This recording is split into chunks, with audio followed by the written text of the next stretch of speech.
কেমন আছেন? এই তো ভালোই, তুমি ভালো? তোমার নাম কি জানো ভাইয়া? নজরুল। নজরুল ভাই, কি সমস্যা? এই যে আমি দেখাবেনকে তোমার বলে আইলাম। কি হয়েছে? রোজ ডাক্তার এই যে পরীক্ষা করে বলছে পিত্ত পাথর হয়েছে। পিত্ত পাথর হয়েছে নাকি?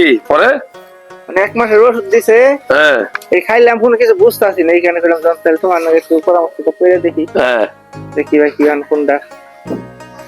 এটা ময়মনসিং দেখাইছিল নাকি? হ্যাঁ। দেখানোর পরে কি বলছে? পিত্ততে পাথর বলছে? হ্যাঁ।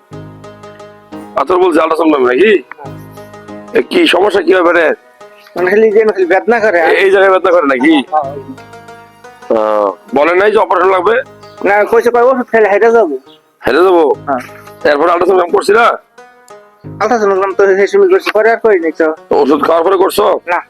ওই যে কইছে যে হাইরা যাইবো, হাইরা যাবো, এটার মানে হলো যে বের হয়ে যাবে নাকি? এরপর তো আল্ট্রাসাউন্ড করে দেখতে হইব যে পাথর আছে কিনা নাই। তো এই বেদনা করেই। বেদনা করেই? তাহলে আমার কাছে মনে হয় যে এই ওষুধ না খেয়ে অপারেশন করে ফেলা উচিত, কারণ পিত্তথলিতে ছোট একটা পাথর বলছে। আমারও কিন্তু পিত্তথলিতে পাথর ছিল, আমি অপারেশন করে নিছি।